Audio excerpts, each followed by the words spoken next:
Bueno, muy buenos días a todos. Para los que no me conocen, mi nombre es José Antonio Elías. Soy el actual presidente del capítulo venezolano del Club Español e Iberoamericano del Arbitraje y vocal miembro de la Junta Directiva del mismo. Me acompaña Adolfo Baica, presidente de honor del capítulo venezolano del Club Español del Arbitraje, y nos encontramos en Madrid con ocasión del Congreso del Club Español Iberoamericano del Arbitraje, congreso que es muy importante porque trae consigo el inicio de una era enfocada en el arbitraje en Iberoamérica. De hecho, para los que no estén enterados, el club cambió de nombre del Club Español del Arbitraje al Club Español e Iberoamericano del Arbitraje. Los invitamos a todos los que están viendo esta transmisión que hemos hecho con mucho cariño desde Madrid, a que se sumen a las filas del CIA, lo que consideramos el mejor networking iberoamericano de arbitraje que puede existir, y desde ya todos bienvenidos a nuestra institución. Estas palabras son para agradecer a Paco Ruiz, secretario general de la Corte Civil y Mercantil de Arbitraje de Madrid, CIMA, por habernos recibido en sus instalaciones hoy a los fines de dejar este aporte al inicio de la Semana del Arbitraje en Caracas. También el agradecimiento a la Asociación Venezolana de Arbitraje, institución hermana del capítulo venezolano del Club Español del Arbitraje, por brindar estos espacios, auparlos, y seguidamente le cedo la palabra a Adolfo para que explique qué hemos querido construir para la mejor formación y el aporte de la comunidad arbitral venezolana. Adolfo. Buenos días, ¿cómo están ustedes? Bueno, estamos aquí en Madrid, como habíamos prometido, para llevarles a ustedes y a la ABA otro aporte, como todos los años, donde nos dan un día, un espacio para presentar algo relacionado con el arbitraje internacional, básicamente como formamos parte del capítulo venezolano, de lo que en años pasados hemos hecho. Este año decidimos, con la ayuda de José Antonio, realizar un evento donde interviniesen abogados destacados en el área del arbitraje, y hemos diseñado dos paneles. Un panel que viene a continuación, donde va a participar Paco Ruiz, Juan Cerrada y José Carlos Fernández Rosa, y donde van a hablar del funcionamiento del CIMA y del CIAM y de una figura nueva que están diseñando para ayudar a la solución de conflictos, que es una especie de híbrido que va entre el dispute board y la mediación. Eso lo vamos a conversar. Luego vamos a tener a Cristel Batista, que es secretaria general en este momento del CEIA en Madrid, y con otras dos abogadas, Sara Zimmerman y Laura, no tengo claro el nombre, y van a hablar sobre corrupción. Yo estoy muy emocionado, ya vamos a empezar, y bueno, espero que sea del agrado y estamos muy contentos. Pues un abrazo a todos y esperemos que disfruten el evento. Adelante, José Antonio. Bienvenidos todos. Muchas gracias.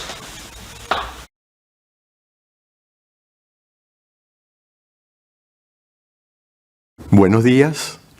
En mi condición de presidente de honor del capítulo venezolano del Club Español e Iberoamericano de Arbitraje, es un honor estar hoy en la Corte Civil y Mercantil de Arbitraje en compañía de don Francisco Ruiz Ruiseño, José Carlos Pérez Rosa y Juan Cerrada Hierro.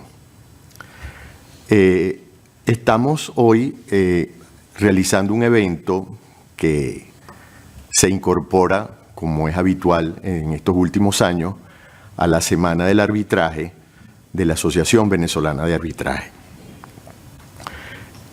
Hoy vamos a tener una tertulia con distinguidos juristas, con Francisco Ruiz Ruiseño, que es abogado del Estado, secretario de la Corte Civil y Mercantil de Arbitraje, con José Carlos Fernández Rosa, catedrático de Derecho Internacional Privado, coordinador del Servicio de Mediación de la Corte Civil y Mercantil de Arbitraje, y Juan Cerrada Hierro, abogado del Estado y presidente de CIMA. Le voy a dar la palabra a Francisco Ruiz Riseño, quien nos va a conversar sobre la Corte. Muchísimas gracias, Adolfo. Buenos días a todos nuestros amigos de la Asociación Venezolana de Arbitraje. Es para CIMA y para nosotros un honor poder participar por esta vía moderna, audiovisual, telemática, pero que no impide que nuestro corazón y nuestros sentimientos estén próximos a todos nuestros amigos venezolanos, conversar, digo, y explicar en la parte que a mí me corresponde el funcionamiento de CIMA, qué es CIMA, qué es la diferencia y cuáles son sus notas características para que todos ustedes, aunque la mayor parte de los amigos venezolanos la conocen, puedan tener una idea más aproximada de la misma. CIMA es, como se ha dicho, una institución española de arbitraje con domicilio en Madrid, llamada pues la Corte Civil y Mercantil de Arbitraje, en siglas CIMA. ¿Por qué digo y hago referencia a lo de española? Porque es importante saber el entorno que rodea, la legislación que rodea, el país que rodea o en el que se desarrolla una actividad como es la actividad arbitral. España es un país eficiente, es un país que garantiza el cumplimiento de la ley, es un Estado democrático de derecho y el entorno español ofrece plenas garantías para la tramitación de unos arbitrajes a través de un procedimiento totalmente garantista de los derechos de las partes y el cumplimiento de la norma y sobre todo de la voluntad de las partes. La ley española de arbitraje está inspirada en la famosa ley modelo UNCITRAL y por consiguiente reúne los estándares propios de todo arbitraje moderno. Los principios fundamentales que lo inspiran es el de intervención mínima de los tribunales de justicia, el principio de autonomía de la voluntad y el derecho de defensa. La autonomía de la voluntad de las partes en la legislación española, inspirada, como he dicho, en la ley modelo, no tiene más límite que el respeto al derecho de defensa, los principios de audiencia, de igualdad y de contradicción. Por consiguiente, la Corte Civil y Mercantil está en un entorno normativo que es plenamente garantista, como he dicho anteriormente, para los derechos de las partes. Pero es que además, en España, nuestro Tribunal Constitucional ha marcado ya en los últimos años el marco definitivo que garantiza precisamente el que las partes sean las dueñas del procedimiento arbitral y de que los tribunales de justicia solamente pueden intervenir cuando en las causas tasadas de anulación previstas en la propia ley modelo y en la propia ley española se produzca alguno de esos supuestos de defectos graves formales o haya pues una motivación gravemente perturbadora e indeseable. Sobre este entorno debemos de aplicar y tener en cuenta el prestigio de nuestros árbitros, de los árbitros españoles, después hablaremos de las peculiaridades de CIMA y el prestigio de nuestros abogados, cuyo nivel y cuya preparación está fuera de toda duda. Es habitual ya en los grandes despachos y en los medianos despachos españoles que haya un departamento específico dedicado al arbitraje, lo cual garantiza la especialización y el conocimiento de la materia. Planteándonos y trasladándonos ya a CIMA, a la Corte que tengo el honor de ser secretario, podemos decir que tiene una serie de notas y características que hacen de ella una institución plenamente fiable. En primer lugar, se trata de una asociación, es decir, la ley permite dos formas de vertebrar una institución arbitral. Estamos hablando, lógicamente, del arbitraje institucional.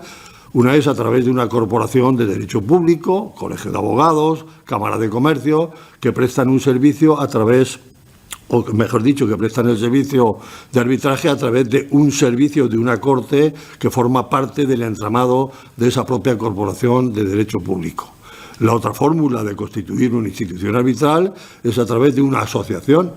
Personas, ciudadanos, libremente, es una manifestación clara y muy directa de la sociedad civil, se ponen de acuerdo, vertebran una asociación, y eso es lo que hizo en el año 1989, lo cual este evento en el que estamos colaborando, estamos en víspera del 35 años o cumpleaños de CIMA, lo cual implica ya una dilatada experiencia arbitral. Decimos que precisamente en base a ello, pues la asociación sin ánimo de lucro da a CIMA unas características y unas notas que le diferencian de las demás instituciones arbitrales. Primero, pues su independencia.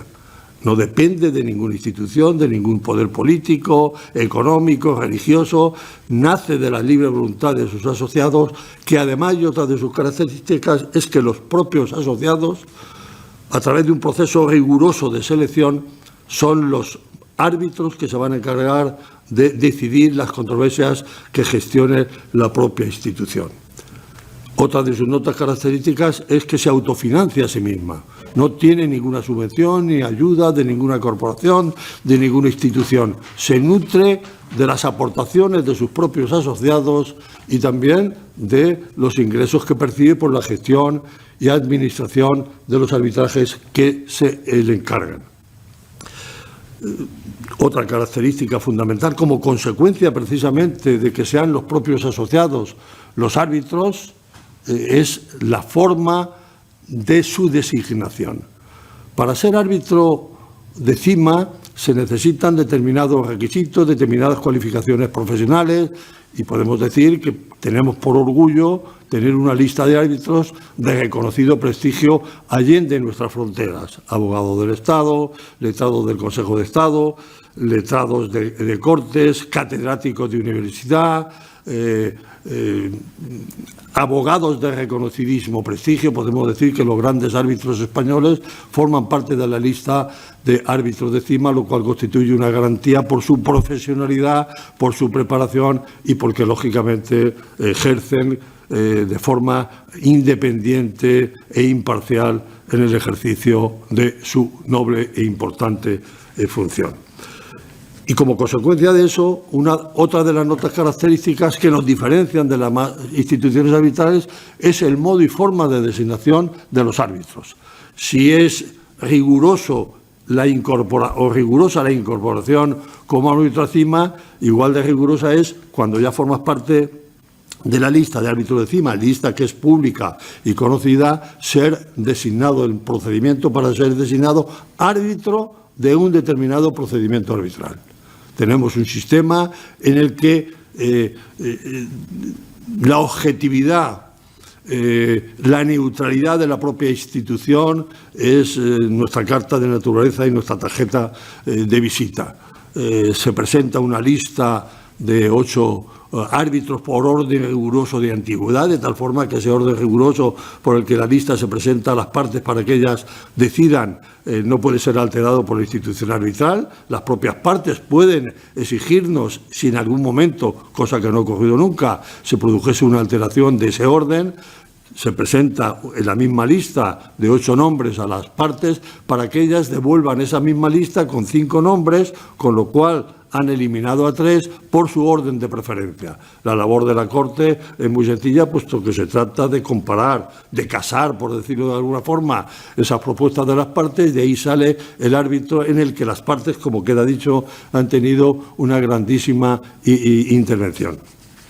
Después la Corte tiene en sus estatutos, en su reglamento, algo que viene en nuestra ley, y es el compromiso, porque la Ley de Arbitraje Española, que es del año 2003, tuvo una modificación muy importante en el año 2011, donde se dio una mayor intervención a las instituciones arbitrales, de tal forma que una de nuestras obligaciones, y lo tenemos muy a gala, es velar por la capacidad y condiciones de formación de los árbitros y también por su independencia e imparcialidad. Tenemos un procedimiento de recusación perfectamente objetivo, donde no intervienen los árbitros recusados, no pueden ser juez y parte, sino que es la propia institución, a través de su comisión de gobierno, la que resuelve los supuestos de recusaciones que se planteen. Y la posibilidad de controlar la labor del árbitro durante toda la tramitación del procedimiento para que se cumplan los principios procesales de audiencia a los que he hecho referencia anteriormente. El derecho de defensa, de tal forma que la institución arbitral puede remover de su cargo al árbitro que no cumpliera en plazo con las condiciones establecidas por las propias partes. Por suerte, puedo decir como secretario que no se ha producido a lo largo de la andadura de la institución arbitral ningún caso de remoción, lo cual pone de manifiesto la lealtad y el cumplimiento de sus obligaciones por parte de las instituciones. Se lleva a cabo una labor de escrutinio perfectamente rigurosa para que consigamos lo que es una aspiración de la institución arbitral a través de nuestro reglamento, que es dictar un laudo que sea válido y que sea ejecutable. Y por lo demás, y junto a esta labor arbitral, CIMA desarrolla dos actividades que me gustaría resaltar. La primera de ellas es una labor académica no usual en las instituciones arbitrales.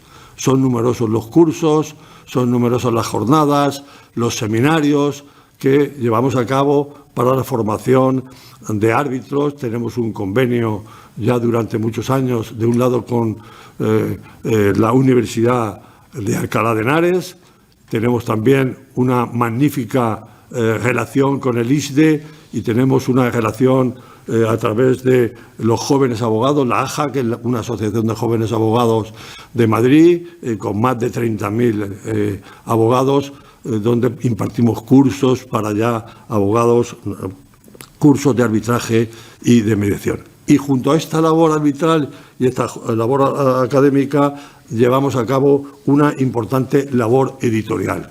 Podemos presumir que somos de las pocas instituciones, por no decir la única institución en el mundo, que todos los años edita como mínimo un libro con participaciones de reconocidos abogados, árbitros, profesores, que nos han hecho montar y tener a disposición de todos los interesados una importante biblioteca que tenemos a disposición de todos vosotros, también nuestros queridos compañeros y amigos de Venezuela.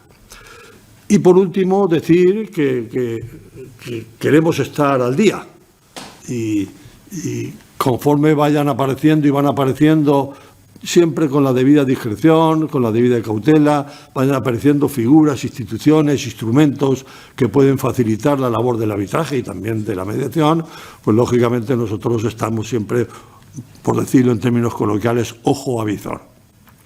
Y así una de las novedades que vamos a llevar a la Asamblea, que celebraremos el próximo día 5 de julio, es el servicio, ya incorporamos el servicio de mediación, cuyo coordinador nos acompaña, que es el profesor Fernández Rozas, y vamos a incluir también un servicio de expert determination, dicho en términos ingleses, pero dicho en castellano, de peritos, expertos independientes, cuyas resoluciones podrían tener carácter vinculante. Pero bueno, de eso le cedo la palabra al profesor Fernández Rozas, que les explicará cómo va a funcionar este importante servicio.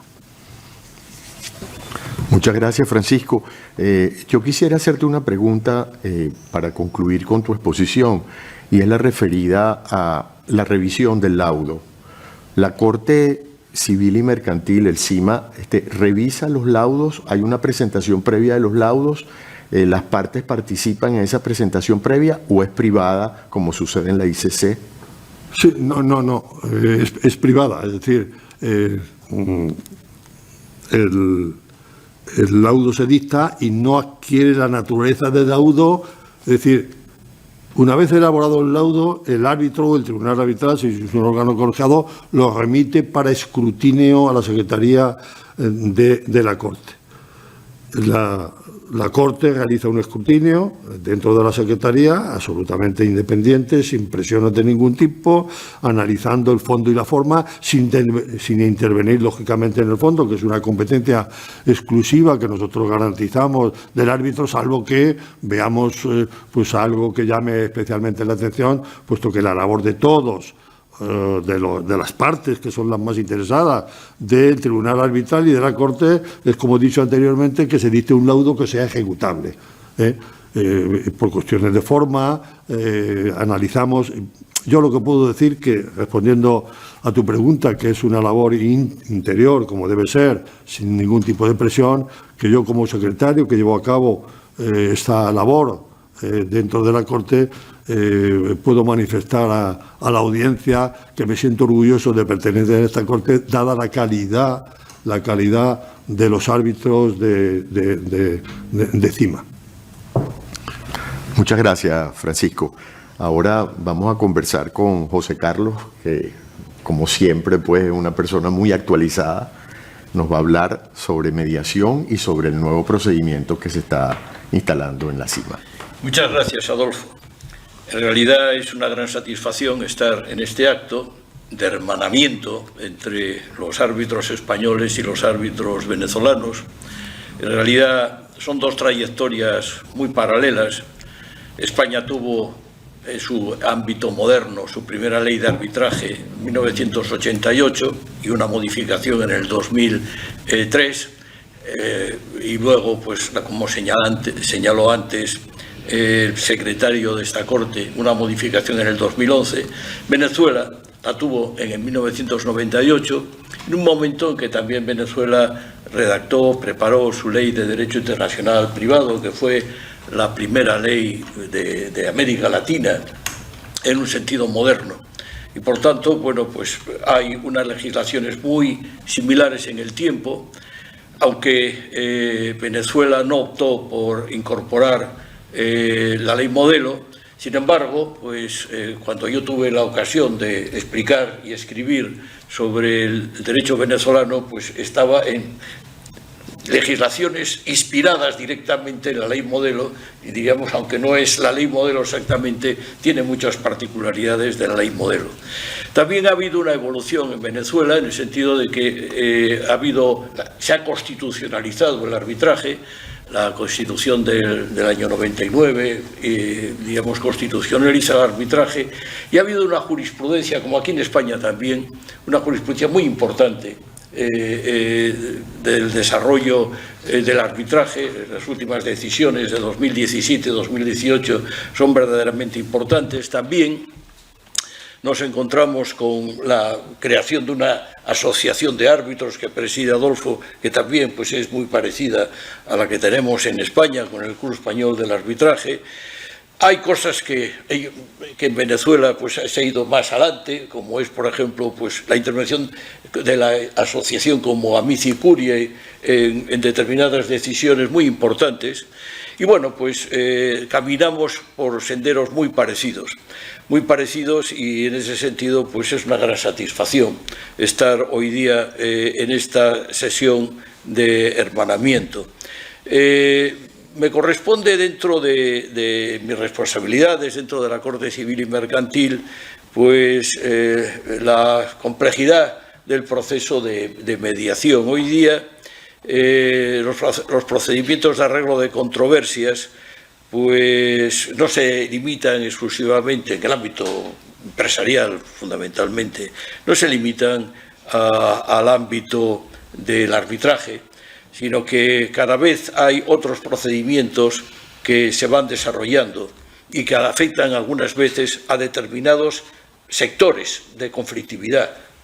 El sector quizá más característico es el sector de la construcción, donde diríamos pues hay figuras como el Dispute Board, por ejemplo, es decir, que tiene un papel muy relevante. Nosotros en España, en los últimos tiempos, pues nos hemos dado cuenta que en el ámbito empresarial no solo es el arbitraje, que sigue siendo el protagonista, es decir, que no se puede hablar de un declive del arbitraje, antes al contrario, el arbitraje tiene cada vez mayor desarrollo, pero pues coexiste con otras figuras, y consiste además en el ámbito empresarial, concretamente, en lo que se llaman procedimientos escalonados. Es decir, que antes de acudir al arbitraje o acudir al juez, pues hay otros procedimientos, el procedimiento de la mediación, que en España tiene una regulación del año 2012, y otros procedimientos que se van estableciendo. Y si falla este procedimiento, pues siempre queda el arbitraje. Y por tanto, bueno, pues todo es para facilitar el arreglo de controversias. Nosotros en España estamos ahora, en estos momentos, estamos en unas elecciones y por tanto, pues la ley que iba a salir, la ley sobre procedimientos alternativos de la justicia no ha salido, pero los dos grandes partidos que se perfilan como uno de ellos ganador de estas elecciones, pues han dicho que van a sacar esta ley. Por tanto, pues será una cuestión de unos meses. Y esta ley pues regula la mediación y regula la figura importante que antes se aludió, que es el experto independiente. Es decir, la mediación y el arbitraje son dos cosas distintas. Uno es un procedimiento en el cual el tercero pone de acuerdo a las partes, no toma ninguna decisión. Y el arbitraje, por el contrario, pues es un procedimiento donde el árbitro dicta una decisión que en nuestros ordenamientos la legislación le da el carácter de cosa juzgada y, por tanto, bueno, pues tiene el mismo valor que una sentencia. Por tanto, el árbitro decide y, diríamos, y su decisión es ejecutiva. Frente a estos dos procedimientos, uno que es poner de acuerdo a las partes sin entrar en modo alguno en el debate, sino que es nada más aproximar, labor que es muy difícil y que es más, diríamos, psicológica que jurídica. Las técnicas, aunque tiene una cobertura jurídica importante, pero, digamos, el ser mediador requiere unas características especiales. El árbitro, pues, diríamos, funge como si fuera un juez y en este sentido, pues, dicta una decisión en derecho o en equidad que, como he dicho, tiene un carácter ejecutivo por ministerio de la ley. Pero el arbitraje, pues hoy día, que ya he dicho que tiene su protagonismo y que, digamos, no ha bajado, pero hay una tendencia a la judicialización del arbitraje, en el sentido de que cada vez son los abogados, no son las cortes, pero son los abogados los que quizá pues están estableciendo mayores complejidades al procedimiento arbitral. Pensemos, por ejemplo, pues en el tema del nombramiento de árbitros, que hoy día se vuelve pues quizá excesivamente oneroso para algunas modalidades de arbitraje, no así encima que tenemos un procedimiento de nombramiento más flexible en este sentido. Pero diríamos que el sistema de judicialización pues implica cada vez, ya digo, mayor complejidad. No es el momento ahora de entrar en los distintos sistemas que se están estableciendo dentro de lo que se llama la sustanciación de las actuaciones arbitrales. Para evitar esto, para ayudar a las partes a arreglar su controversia de una forma más rápida y más económica, pues hay una figura intermedia entre el mediador y el árbitro, más parecida al árbitro en cuanto a su actuación y más parecida a la mediación en orden a su eficacia. El experto independiente es una figura que normalmente es un ingeniero, un perito, un arquitecto, que en determinados litigios, por ejemplo los litigios de la construcción, en vez de establecer un largo procedimiento donde hay pruebas, donde hay peritos, pues él es conocedor de la materia. Y por tanto, pues él es nombrado por las partes, digamos, o nombrado por el centro, dentro de una lista de candidatos que el centro reconoce, y a través de su actuación muy parecida, digo, al procedimiento arbitral, porque hay un procedimiento contradictorio, hay una presentación de pruebas, él dicta su resolución en sectores claves, por ejemplo, pues el sector minero, sector petrolífero, muy vinculado a Venezuela, sector de la construcción, sobre todo pues aquellos aspectos empresariales donde hay una divergencia respecto de, digamos, la determinación de los daños. Es decir, que para impedir un arbitraje, pues ir a este experto independiente. La diferencia que hay con el arbitraje es que, como antes decía, el arbitraje tiene el laudo arbitral tiene la eficacia de cosa juzgada y, por tanto, pues solo se puede impugnar a través de los motivos que aquí en España llamamos la acción de anulación, en Venezuela se llama el recurso de anulación, y por tanto, bueno, pues hay unas causales tasadas. Aquí no, aquí la impugnación, es decir, el dictamen del experto independiente es obligatoria, es decir, las partes se comprometen a respetar esta decisión, pero en caso de impugnación, pues habría que acudir a las causales, es decir, se podría, hay distintas opciones. Antes de acabar el dictamen, o una vez finalizado el dictamen, pues las partes pueden decidir convertirlo en laudo arbitral. Entonces, pues a través de un acuerdo entre las partes, pues se llega a un acuerdo transaccional. O pues se puede elevar a escritura pública y tener pues mayor eficacia, igual que ocurre con las decisiones en materia de mediación. Pero en caso de impugnación, pues habría que ir al procedimiento de impugnación de los contratos. Esto quizá sea, diríamos, el hándicap mayor, pero tiene la ventaja, como señalaba, de que como estamos, por lo general, en determinados contratos, ante lo que se llama cláusulas escalonadas multifunción, es decir, si falla un procedimiento viene el otro, pues en realidad, y nosotros dentro de CIMA tenemos una cláusula en este sentido, en caso de fallar, o en caso de que las partes no estén de acuerdo con el dictamen del experto independiente, se puede acudir al arbitraje y diríamos todo lo que se ha hecho sirve de una manera muy clara para, digamos, acortar el futuro procedimiento arbitral. Nosotros, como se señalará más adelante, pues tenemos en España una ley tanto para el arbitraje interno como para el arbitraje internacional. En Venezuela, pues hubo que esperar a la sentencia famosa de Embotelladora Caracas, que fue una sentencia muy importante para la internacionalización del arbitraje. Nosotros en España hemos solucionado el tema de la naturaleza del arbitraje. Es decir, nosotros nos hemos decantado porque es una materia contractual, evidentemente, con independencia de los efectos jurisdiccionales que determina la ley. Quizá en Venezuela, pues todavía la Corte habla del carácter jurisdiccional y luego dice no judicial, carácter jurisdiccional, no judicial. Son terminologías que yo creo que diríamos, no tienen que plantear mayores problemas porque obviamente el arbitraje se basa en la autonomía de la voluntad. Nosotros tenemos una dimensión para el arbitraje internacional, hemos decidido las Cortes de Madrid crear una institución para el arbitraje internacional y no para el arbitraje interno, pero en nosotros, desde el punto de vista del dictamen de experto independiente, nosotros sí tenemos una vocación internacional que ofrecemos a los amigos venezolanos, es decir, que no estamos ofreciendo el arbitraje internacional, sino que estamos ofreciendo, digamos, nuestra experiencia, nuestra práctica en materia de experto independiente.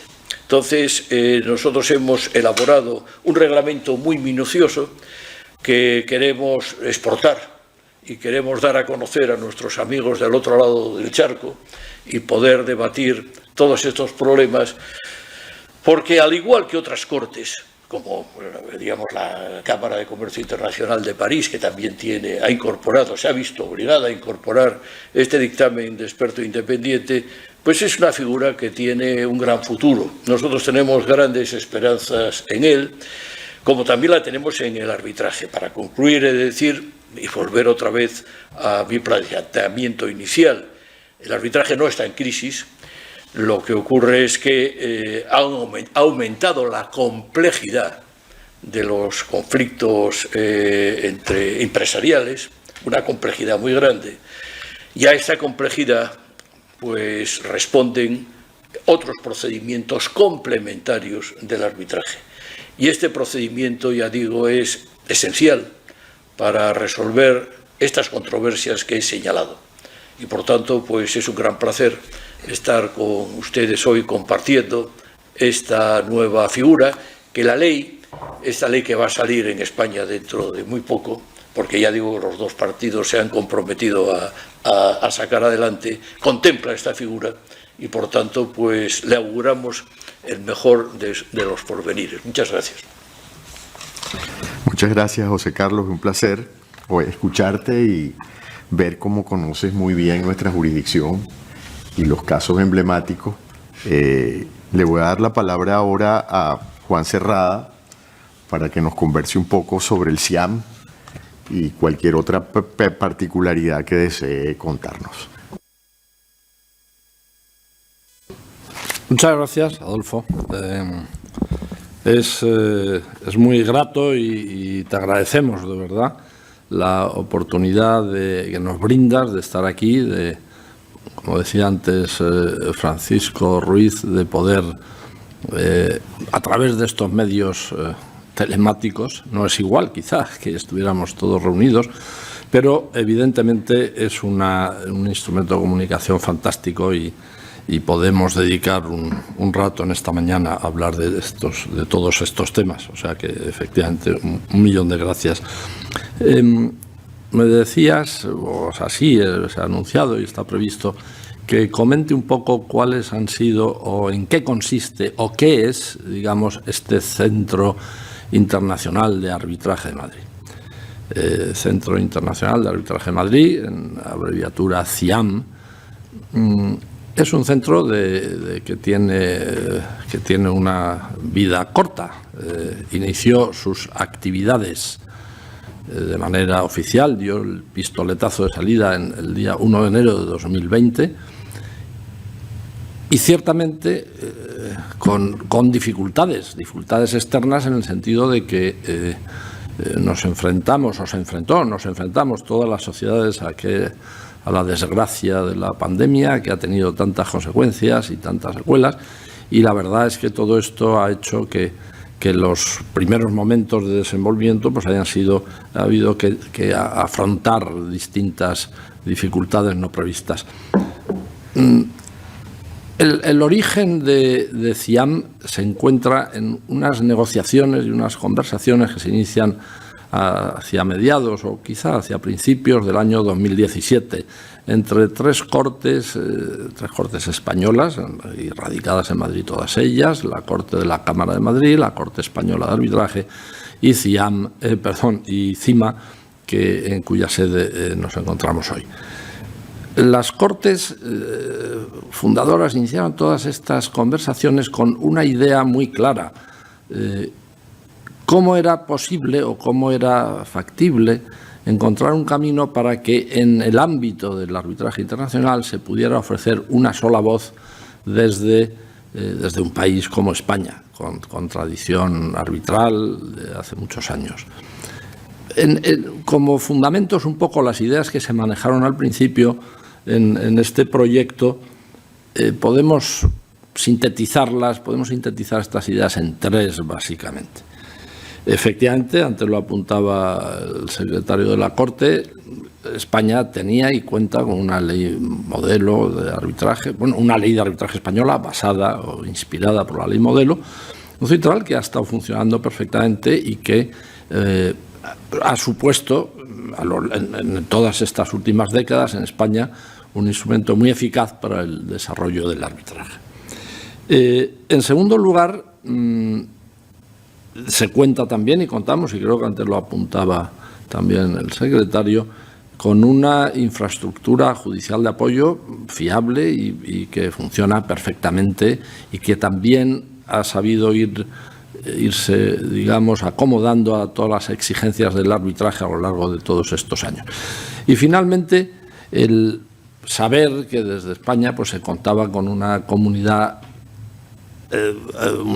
arbitral y también una comunidad de la abogacía que desde hace ya varios años tiene inquietudes en el ámbito del arbitraje. Una de las expresiones de todo ello puede ser efectivamente la realidad, vamos, que supone la existencia del Club Español e Iberoamericano de Arbitraje y que ha permitido una enorme permeabilidad entre todos los compañeros, amigos abogados y árbitros del otro lado de cómo se dice, del charco y nosotros. De hecho, CIMA esto ha sido pues hace 3, 4, 5 años. Anteriormente a eso, CIMA ha estado presente en muchas, como tal CIMA, en muchas reuniones y eventos internacionales, porque efectivamente siempre pensamos que era una oportunidad que había que captar y que había que explotar, en el buen sentido de la palabra, esta comunidad de lengua, comunidad de culturas y luego de calidades humanas que siempre nos hemos encontrado cuando hemos estado fuera de nuestras fronteras. Con todo ello, pues se iniciaron estas conversaciones que fueron fructificando poco a poco. No era una negociación fácil, como es evidente. Cada corte tenía sus propios y legítimos intereses de distinta naturaleza y también pues tenía, por qué no decirlo, pues algún tipo de limitaciones por su forma de actuar, por sus características. Todo eso fue necesario irlo superando pues a través de del diálogo ordenado y de las cesiones, lógicamente, como en toda negociación, que se van haciendo para lograr finalmente un proyecto que creo que además no fue malo, posiblemente haber estado durante 3 años en estas conversaciones y negociaciones, porque realmente todo lo que se hizo pues está pensado. Evidentemente, a lo mejor no es la obra perfecta, todo es susceptible de mejora, podrían haber, pero creo que se logró una magnífica, un resultado final magnífico.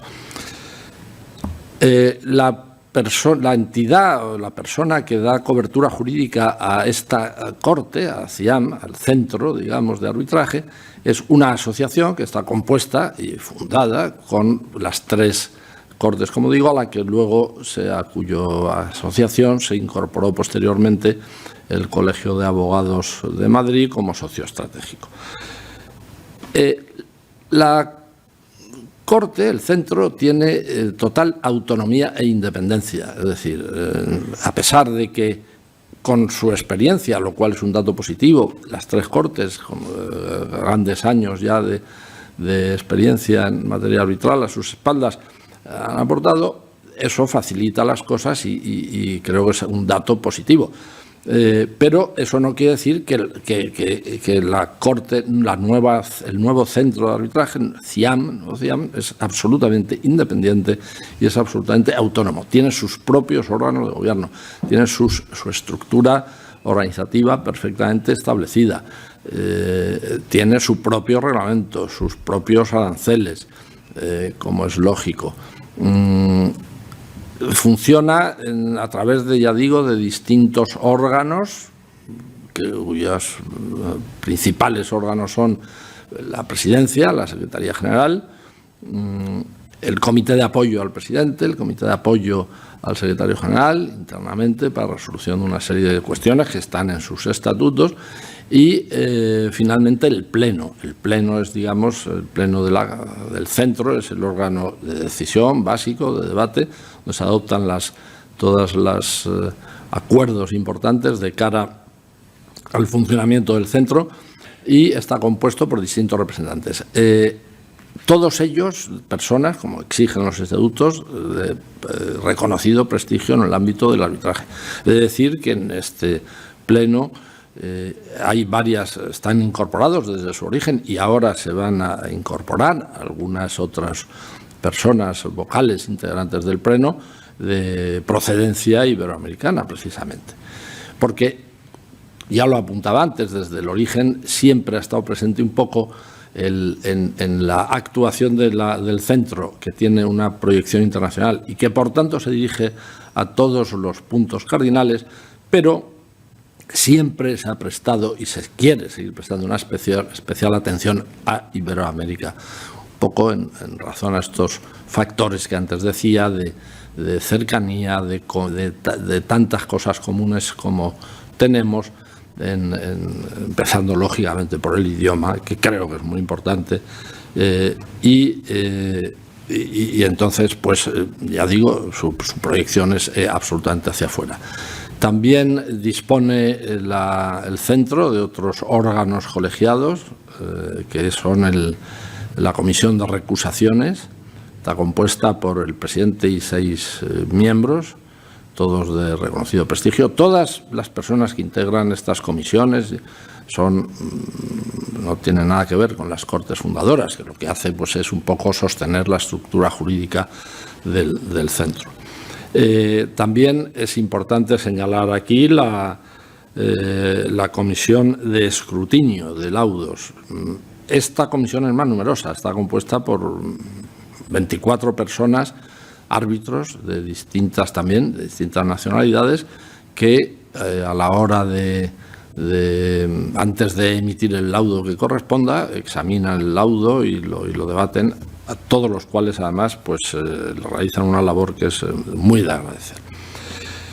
Finalmente tenemos la Comisión de Designación de Árbitros, es otra pieza fundamental. Tiene establecido el centro un sistema de designación de árbitros en alguna medida parecido al de CIMA que antes comentaba el secretario, en el sentido de que se parte del principio de que las partes tienen plena libertad para elegir y ponerse de acuerdo, elegir a sus árbitros de cualquier nacionalidad o de cualquier origen. En el caso de que esto no se llegara a producir, se establece un sistema en virtud del cual los distintos órganos internos del centro, a través del Comité de Apoyo a la Secretaría General, donde están integrados con el carácter de vicesecretarios los 3 secretarios de las Cortes, elaboran una lista. El secretario general puede incluir o quitar algunos de estos nombres y finalmente esa comisión eleva su propuesta a la Comisión de Designación de Árbitros, que a su vez comprueba, elimina o no elimina o incorpora algunos nombres, y con una lista ya más reducida se ofrece esta lista a las partes para que indiquen cuáles son sus preferencias a la hora de designación, y si coinciden, pues se nombra. En otro caso, si no es posible llegar a un acuerdo en este punto, directamente el centro elige al árbitro correspondiente. Otro aspecto importante en la forma de funcionar interna y que de carácter práctico, que está dando un resultado magnífico, yo creo, en el funcionamiento del centro, son los grupos de trabajo. Se ha querido contar y pulsar la opinión de varios sectores. En concreto, prácticamente hay 7 grupos de trabajo que funcionan con magníficos profesionales y expertos de distintos sectores, de distintas ramas de la economía, donde hay abogados, expertos, representantes de empresas de nacionalidad española y también de otras nacionalidades, para contrastar y ver cuáles son verdaderamente, y pulsar las exigencias y las necesidades del arbitraje para las partes y para las empresas en el ámbito internacional. De esta manera, hay constituido un grupo de trabajo en materia de energía, hay otro de derecho marítimo, hay uno de seguros, otro de turismo, otro de construcción, un grupo de peritos, que como apuntaba el profesor Fernández Rozas hace un momento, la intervención y la función de los peritos en el ámbito arbitral cada vez se demuestra que es más importante por las complejas cuestiones que se debaten, y efectivamente en España hay firmas de peritos y también alguna de fuera que están absolutamente concienciadas, que hacen unos trabajos magníficos y que están deseosos de colaborar en todo lo que es el desarrollo del arbitraje, tanto el nacional como el internacional, desde luego. Y finalmente hay un grupo de trabajo de construcción. Todo ello hace pues, que sea un funcionamiento ágil, independiente y un proyecto pues, muy ilusionante. Como digo, se inició la marcha de CIAM en el año 2020 y desde aquel momento hemos tenido 27 casos que han ingresado en la Corte. Alguno de ellos, es verdad, ha terminado pues, por acuerdo o transacción de las partes, pero si me permiten voy a dar algunos pequeños datos que creo que son interesantes en cuanto a las cifras y a los números del año 2022. Se culminaron, se ha administrado en el año 22 un total de 9 casos, con un valor agregado de 94 millones de euros. Y es, yo creo, interesante, importante ver en qué consistían estos casos. De esta manera, puedo decir que en materia, por ejemplo, las materias que se someten al arbitraje han sido en cerca de un 60% temas relativos a construcción e infraestructuras de ingeniería, cerca alrededor del 10% corporate y M&A, y un 10% más o menos de energía, transportes y educación. La nacionalidad de las partes. Es curioso ver cómo de cerca, casi el 50%, la nacionalidad de las partes era española, pero casi un 15% italiana, alrededor del 9% alemana, 5% distintos países como Suiza, China, uzbeca, turca, chilena y panameña. En cuanto a la forma de designación de las partes, en un 75% de los casos las partes se han puesto de acuerdo y han designado a sus árbitros. Y en el restante, en ese 25% restante, en un 12,5% ha sido la intervención de la Corte animando a las partes a ponerse de acuerdo, y en otro 12,5%, al no haber posibilidad de acuerdo, ha sido designación directa de la Corte. Finalmente, en cuanto a los temas de la nacionalidad de los árbitros, como decía antes, en este sistema de los distintos órganos y la comisión de designaciones tiene en cuenta la nacionalidad de los árbitros, la experiencia, las características del litigio para saber de qué se trata a la hora de elegir, la disponibilidad de los árbitros, que es un tema también que siempre hemos cuidado mucho, tanto en CIMA como se quiere cuidar en CIAM. Y en cuanto, como digo, en cuanto a las designaciones, el origen de los árbitros, en un 55% han sido árbitros de nacionalidad española, en un 10% colombiana, de nacionalidad colombiana, 5% francesa, 5% argentina, 5% venezolana, 5% peruana y con otro 5% también brasileña, suiza y portuguesa. Es decir, hay una enorme variedad en cuanto al origen de los árbitros. Y con todo ello, y un poco cumpliendo el trámite temporal, pues finalizo mi intervención, simplemente diciendo que efectivamente estamos muy ilusionados. Creo que es un proyecto importante para todos los que formamos la comunidad, que estamos integrados de alguna manera en la comunidad arbitral, tanto nacional como internacional. Y también decir, ya digo, como colofón, que hace 3 días, justamente, hoy es miércoles, el lunes y martes se ha celebrado en Madrid el Congreso del Club Español e Iberoamericano de Arbitraje, y el viernes, es decir, justamente antes del inicio del Congreso, que arrancó el domingo, tuvimos una sesión aquí en Madrid, también de presentación de CIAM, aprovechando la presencia pues de muchos congresistas que habían venido de fuera. También había asistentes nacionales y fue, la verdad, estuvo el alcalde de Madrid, fue creo una presentación pues muy agradable, muy interesante, donde se debatieron muchas cosas, y en esa reunión se anunció la firma, se hizo, no se anunció, se llevó a cabo de forma efectiva la firma de un documento en el que también habíamos estado trabajando, que es la alianza de CIAM, una alianza estratégica de CIAM con CIAR. CIAR es, como seguramente todos o muchos de ustedes conozcan, el Centro Iberoamericano de Arbitraje, que está promovido desde hace algunos años por la Cumbre de Jefes de Estado y Gobierno de países iberoamericanos, y colaboran colegios de abogados. Es una institución que ha pretendido y ha estado también luchando un poco por la promoción del arbitraje internacional en todo este ámbito.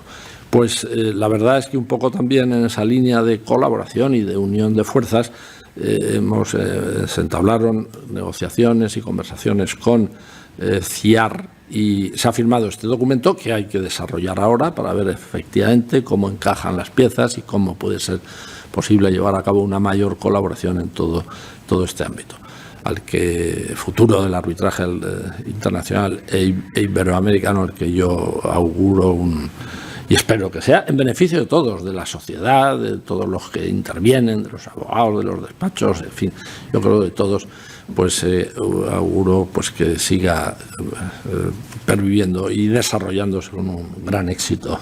Muchas gracias, Adolfo. Muchas gracias, Juan. La verdad es que quedo bastante satisfecho con este programa que hemos hecho hoy en la mañana,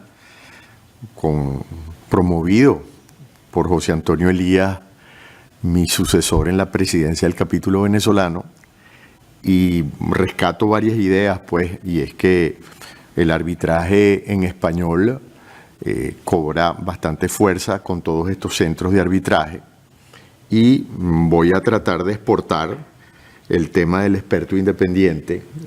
Tal vez ahora, cuando concluyamos este evento, pueda conocer más detalles sobre su reglamento y sobre su instrumentación.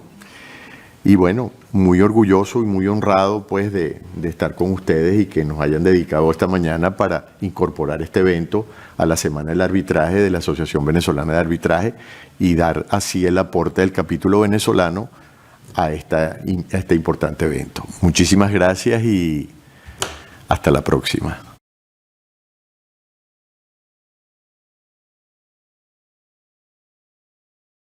Buenos días a todos desde Madrid, con mucha alegría. Adolfo Baica y este servidor hemos organizado estas sesiones de reflexiones sobre temas arbitrales en el marco del 4º Congreso de la Asociación Venezolana de Arbitraje, como aporte del capítulo venezolano del Club Español del Arbitraje. Es para mí un placer contar con 3 destacadísimas abogadas que van a hablar sobre un tema que realmente, si bien no es un tema sustantivo respecto a la materia arbitral, es un tema que rodea el mundo arbitral y el mundo del derecho en general, que es el tema de la corrupción.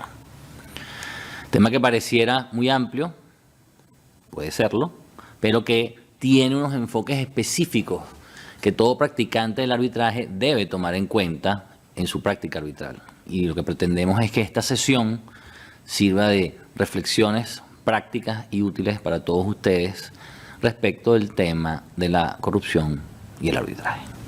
Bueno, para ello me hago acompañar, como les dije antes, de 3 destacadísimas abogadas. La primera, Cristel Baptista. Cristel Baptista, aparte de digna representante de Venezuela aquí en el mundo del arbitraje iberoamericano y en idioma inglés también,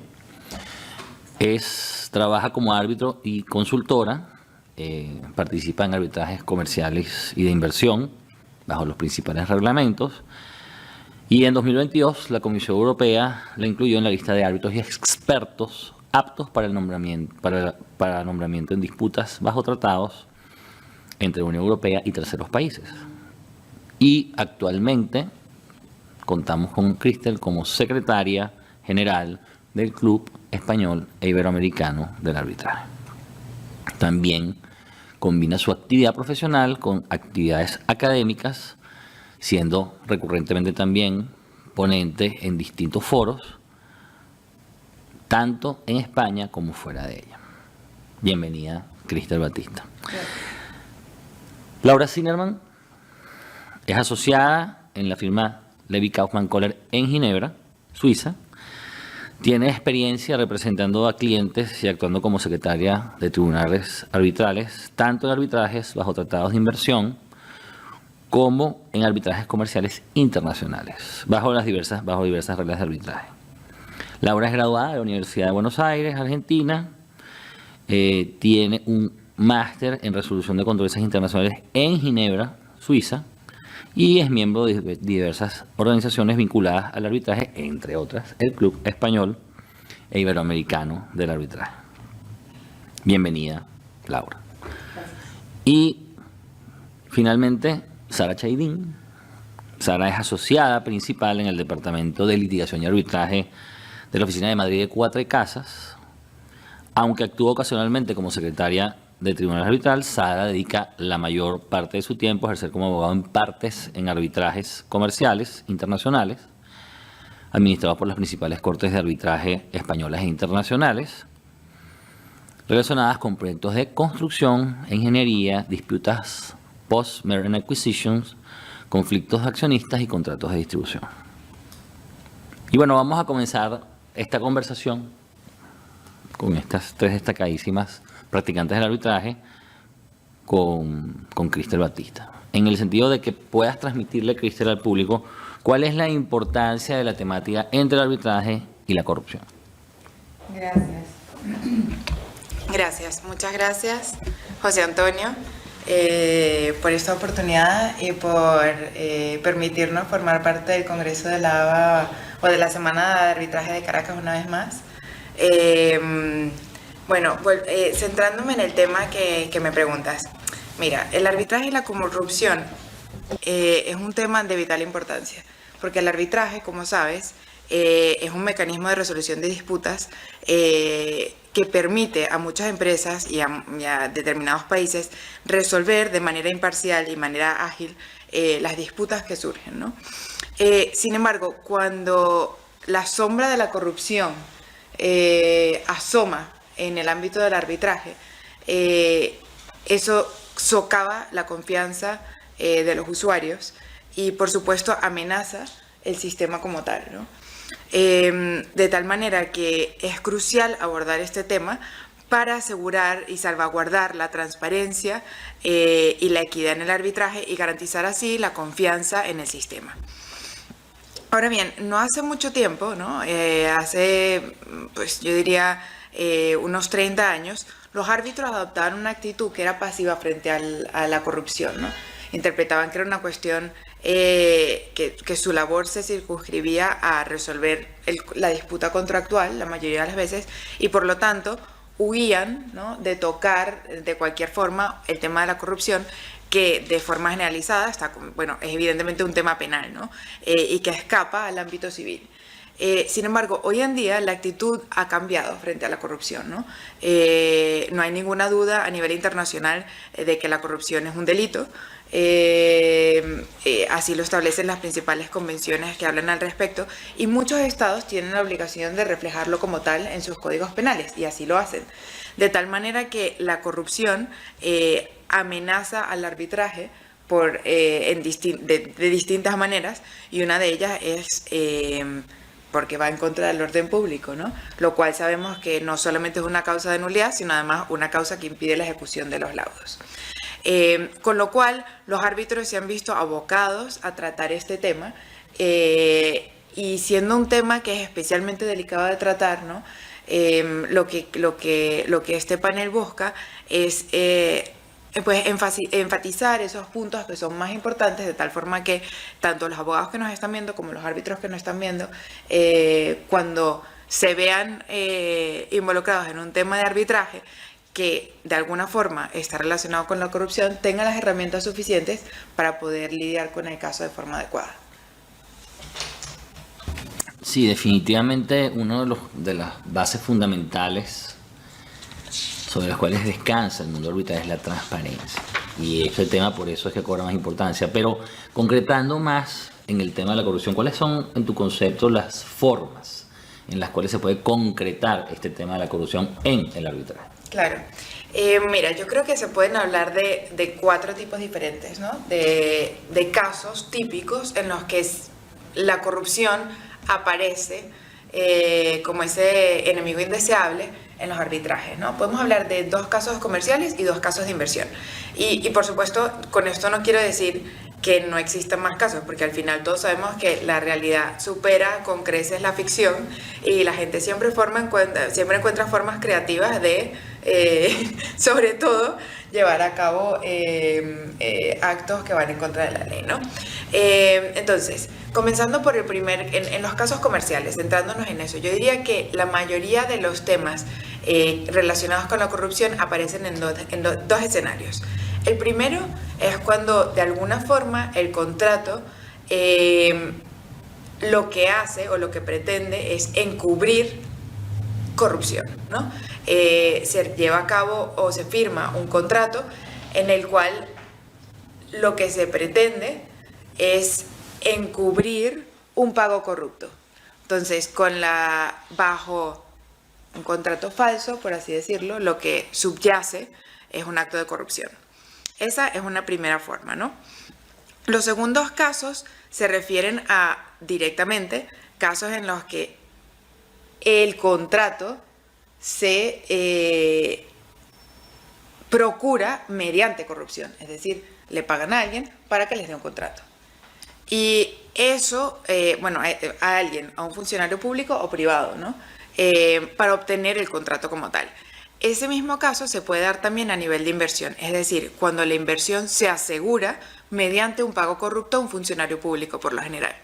Pero en los casos de inversión también se da es frecuente, ¿no?, encontrar la corrupción en casos en los que el inversor se niega a realizar un pago corrupto o a dar una dádiva y el Estado toma algún tipo de represalias contra ellos, ¿no? Yo diría que estos son los 4 escenarios principales que yo creo que mis compañeras pueden también o desarrollarán cuando hablen ahora de arbitrajes comerciales y de inversión en particular. Pero como te digo, la realidad, pues tenemos que estar atentos porque la realidad siempre supera la teoría, ¿no? Claro. O sea que estos serían los 4 escenarios más frecuentes. Sí, definitivamente uno nunca pierde la capacidad de asombro y de inventiva a veces del ser humano con estos temas. Pero vayamos ahorita a la visión del abogado de parte. En ese caso, queremos ver qué nos puede contar Sara sobre su experiencia respecto a si se han planteado en casos que tú hayas llevado alegaciones de corrupción y cuáles son las cuestiones discutidas en esos procedimientos. O sea, ¿cuál es la visión como abogado de parte respecto de este tema y tu experiencia práctica? De acuerdo. Bueno, en primer lugar quisiera agradecer al capítulo venezolano del CIA y a Cristel por invitarme a participar en esta mesa. Es un placer. En el despacho actuamos como abogados de parte tanto en arbitrajes de inversión como en arbitrajes comerciales internacionales. Yo centraré mi intervención en esta segunda categoría porque es a lo que principalmente me dedico y, por tanto, aquello que conozco mejor. En los últimos 4 o 5 años lo que hemos tenido son fundamentalmente casos en los que los contratos pertenecían a la primera de las categorías que mencionaba Cristel. Eran contratos de representación, de agencia, de intermediación, de consultoría que, según una de las partes, encubrían la realización de pagos corruptos. En todos estos asuntos lo que ocurría era que la demandante reclamaba a la otra parte la realización de un pago en virtud del contrato y la demandada se oponía, a veces antes del inicio del arbitraje y en otras ocasiones en el seno del procedimiento arbitral, sobre la base de una sospecha más o menos fundada de corrupción. En ninguno de estos casos se planteó una cuestión de falta de jurisdicción del tribunal arbitral. En este sentido, si bien en el caso emblemático inicial sobre esta cuestión sobre arbitraje y corrupción resuelto por el juez Lagergren actuando como árbitro en 1963, declinó su competencia al apreciar que el contrato litigioso se había obtenido mediante corrupción, yo creo que y por tanto era nulo. Yo creo que esa posición inicial ha sido superada en la actualidad, al menos en arbitraje comercial internacional. En este ámbito, el principio de separabilidad de la cláusula arbitral permite considerar válido el acuerdo de arbitraje con independencia de que el contrato principal en el que se inserta se haya obtenido mediante actos corruptos y, por tanto, sea nulo de pleno derecho. Ello siempre y cuando, evidentemente, la sombra de corrupción no exista específicamente respecto al acuerdo de arbitraje ni éste se haya obtenido mediante un consentimiento viciado o alguna circunstancia análoga. Ello implica que, con independencia de que un contrato pueda ser declarado nulo o anulable por haber sido obtenido mediante actos corruptos o por encubrir pagos corruptos, como regla general, los árbitros se declararán competentes para conocer de la alegación de corrupción y emitirán una decisión sobre el fondo del asunto. Como decía, esta no es una cuestión que se haya suscitado en ninguno de los casos en los que hemos tenido experiencia reciente, pero sí que me parecía interesante referirme a ello brevemente, sobre todo porque creo que no ocurre lo mismo en los arbitrajes de inversión sobre los que hablará Laura, en los que creo que sí que las cuestiones de jurisdicción y competencia pueden llegar a ser controvertidas. Respecto a las cuestiones que sí son controvertidas en casos de arbitraje comercial internacional en los que se plantean alegaciones de corrupción, yo diría que son fundamentalmente las siguientes. Primero, el deber de investigar de los árbitros. ¿Cuándo surge este deber y cuáles son su alcance y sus límites? Segundo, la carga de la prueba de la existencia o no de corrupción. Debe invertirse la carga de la prueba en atención a las dificultades inherentes a la prueba de la corrupción por la parte que la alega. Tercero, el estándar probatorio aplicable. Debe rebajarse, también teniendo en cuenta que la acreditación del hecho corrupto es, por la propia naturaleza de la corrupción, muy difícil. Y en relación con las tres cuestiones anteriores, con el deber de investigar de los árbitros, con la carga de la prueba y con el estándar probatorio, el papel que deben jugar las conocidas o denominadas red flags. Estas son las que, en mi experiencia, son las cuestiones más controvertidas ahora mismo en los arbitrajes comerciales internacionales en los que se plantean alegaciones de corrupción. Perfecto. Entonces, entendía esas principales alegaciones. Lo que te pediríamos es que nos hables un poco más concretamente, en detalle, de los casos que se han podido suscitar y cómo han sido abordados, pues cómo han sido los detalles del caso para un mayor entendimiento de esas cuestiones que siempre se leen. Claro. Me referiré a tres casos distintos.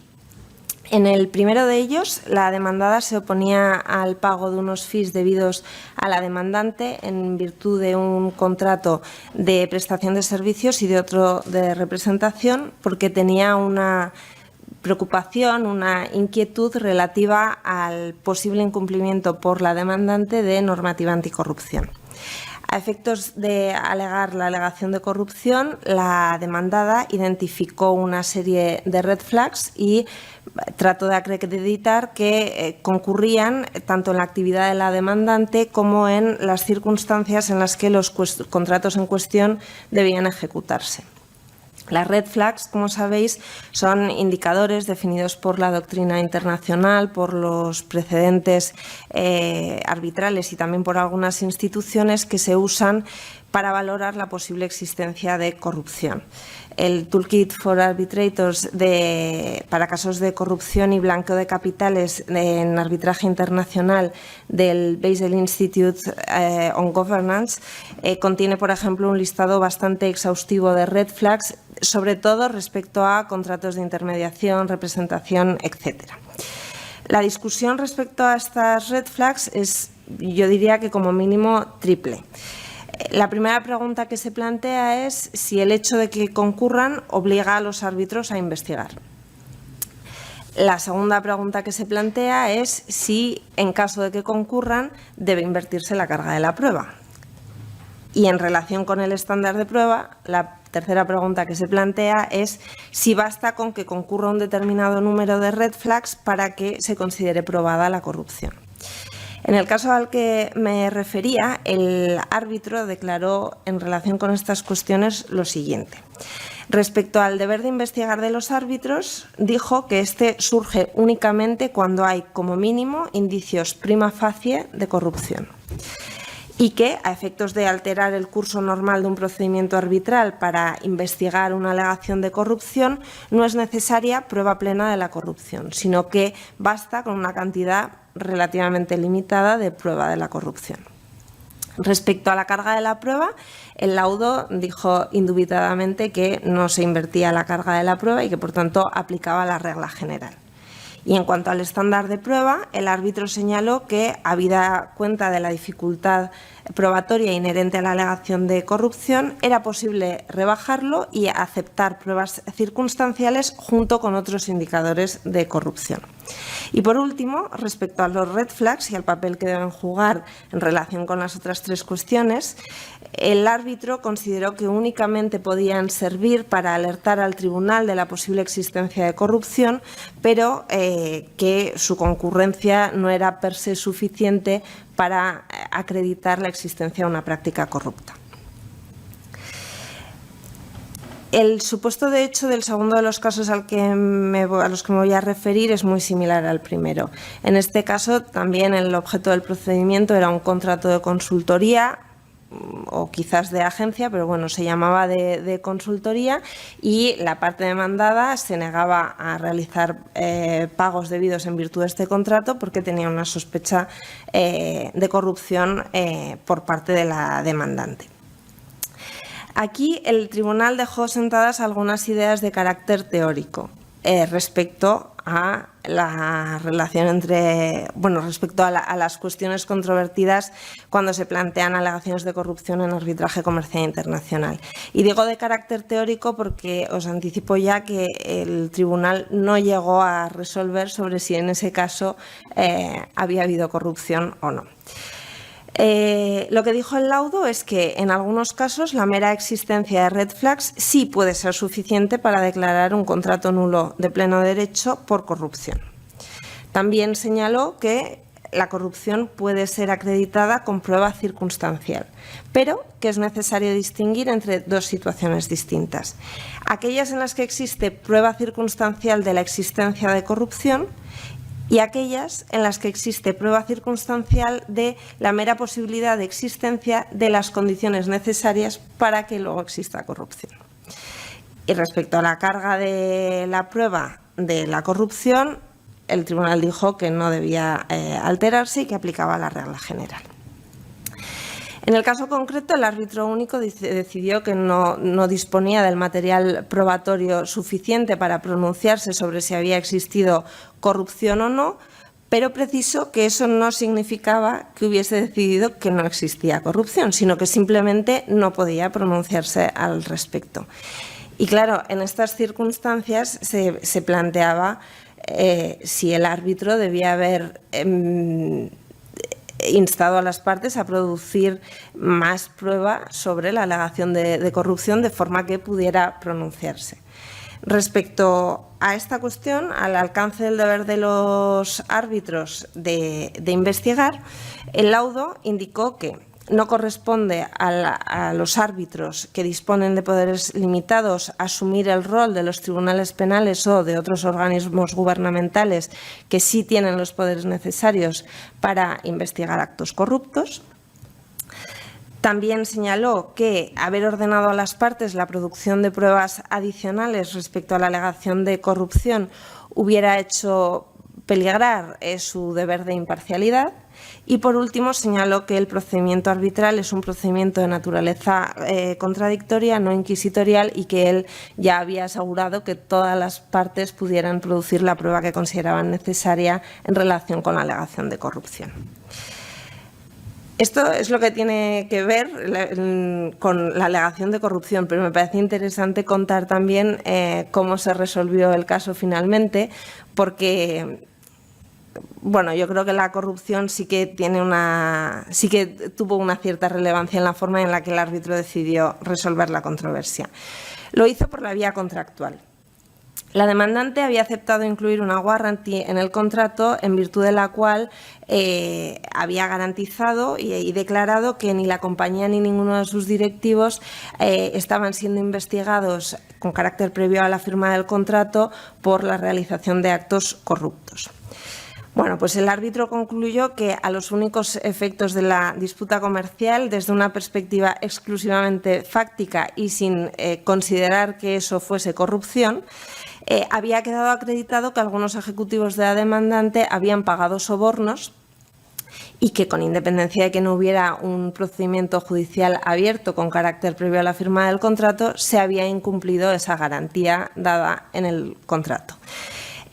Con base en este razonamiento, el árbitro aplicó la exception non ad impleti contractus y desestimó, sobre la base de esta excepción, la petición de pago formulada por la demandante.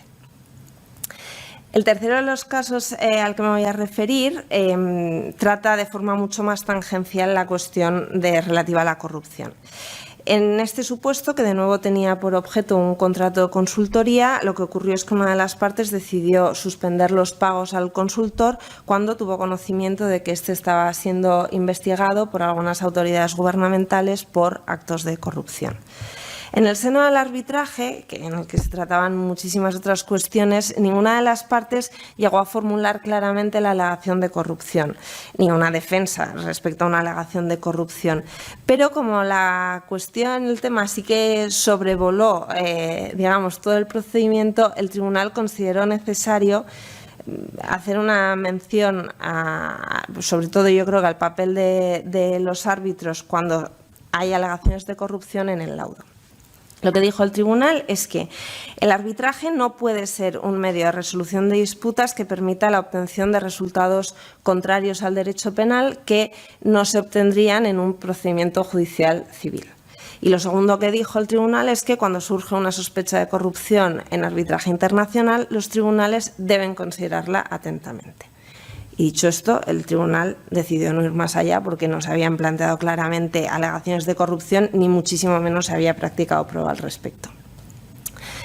Por tanto, mi impresión con base en estos casos, que quizás puede ser parcial, pero bueno, es lo que hemos tenido en los últimos años, es que respecto al deber de investigar de los árbitros, existe claramente, indubitadamente, y lo reconocen todos los tribunales, pero hay más discrepancias respecto a cuál es su alcance.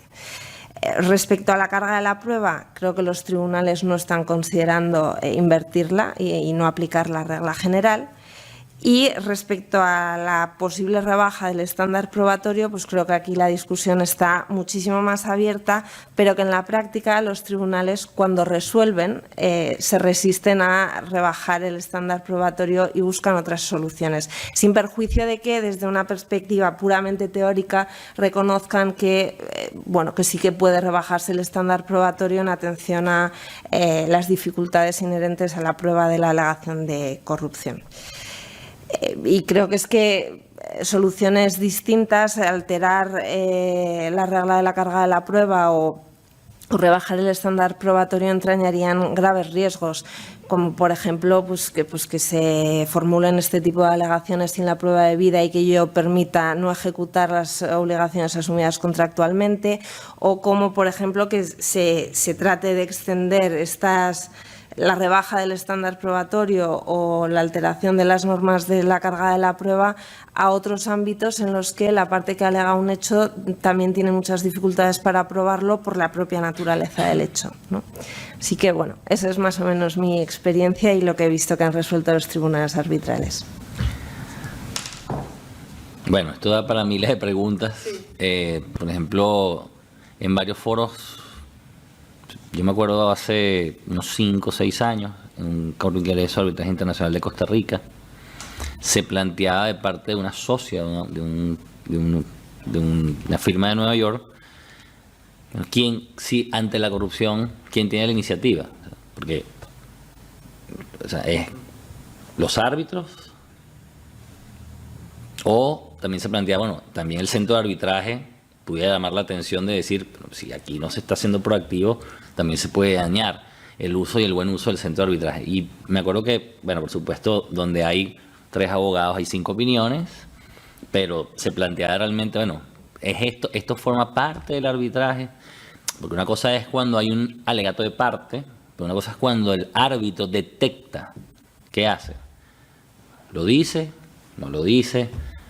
¿Qué hace el centro de arbitraje? Y se planteó un caso entre 2 empresas, me acuerdo, rusas, que utilizaron la cláusula del Centro de Arbitraje de Estocolmo, y fue uno de los árbitros que dijo, yo quiero que llamen a la Fiscalía sueca para ver si aquí hay actos de corrupción, y abandonaron el procedimiento arbitral. No apareció ni partes, ni abogados, ni nadie más nunca. Entonces, es un tema muy delicado. Pero Cristel tenía una pregunta también. Yo tengo una pregunta, Sara, pero porque mientras hablabas, Claro, luego si quieren comento un caso que tuve yo como árbitro, pero mientras hablabas, como abogada, mi intuición era, o sea, la corrupción es una calle de dos vías, ¿no? O sea, uno no solamente, o sea, es cierto que cuando uno va y propone un pago corrupto ya está incurriendo en un delito, pero la otra parte tiene que aceptarlo, ¿no? Sobre todo en estos contratos de intermediación que realmente lo que hacen es encubrir la corrupción como tal, ¿no? Allí la demandada que se niega a realizar el pago tiene una posición como abogado un poco delicada, en el sentido de que si tú abiertamente dices no pago porque ¿cómo lo explicas? O sea, ¿no? O sea, ¿cómo explicas que no vas a pagar sin decir que efectivamente tú conoces que este pago encubre corrupción? O sea, ¿no? En ese caso, la defensa de tu cliente, si estás en esa posición, es muy complicada. Sí, lo que pasa es que yo creo que no se dice tan explícitamente, por eso siempre se habla de sospechas, de red flags, eso es como el tema que está sobrevolando y entonces al final, por eso creo que para los tribunales arbitrales es tan difícil decidir si ha habido corrupción o no, porque las partes tampoco hablan explícitamente de ello, claro. Sí. Claro. Sí. Entonces, No, mi pregunta era más por ver si en tu experiencia como abogada, o sea, si tú estás de la parte defendiendo al demandante, lo tienes mucho más claro porque tú pues vas a tu procedimiento, presentas tu demanda, reclamas tus pagos, tienes tienes tus facturas pendientes de pago y tu contrato, fin. El problema surge cuando estás defendiendo a la contraparte y tu defensa es no, este contrato tiene un vicio elemental, ¿no? Y tiene una causa ilícita.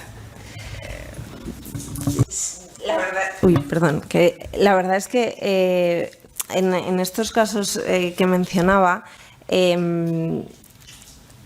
yo hablaba todo el rato de un contrato, pero el entramado contractual era siempre más complicado, entonces nunca se llegó a plantear de forma tan clara y explícita el problema que tú mencionas. Pero bueno, sí, de momento no nos ha tocado hacer eso, pero creo que sí, que es realmente difícil asumir esa posición.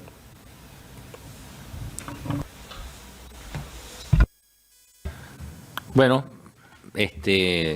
ya volveremos con estas cuestiones al cierre de esta sesión.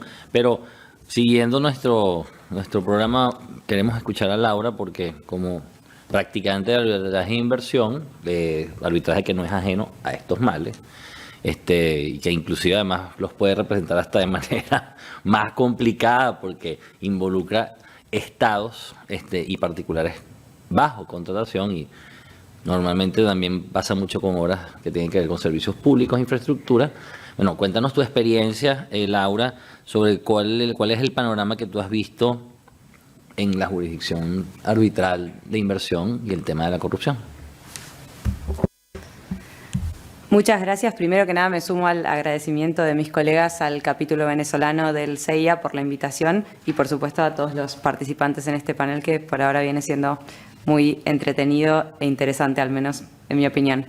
Y sobre la pregunta en cómo se compara esto entre el arbitraje de inversión y el comercial, Sara mencionaba que en arbitraje de inversión la existencia de la corrupción puede tener un rol diferente en cuanto a la jurisdicción del tribunal arbitral y la idea en los próximos minutos es dejar en claro si esto es así y en qué medida.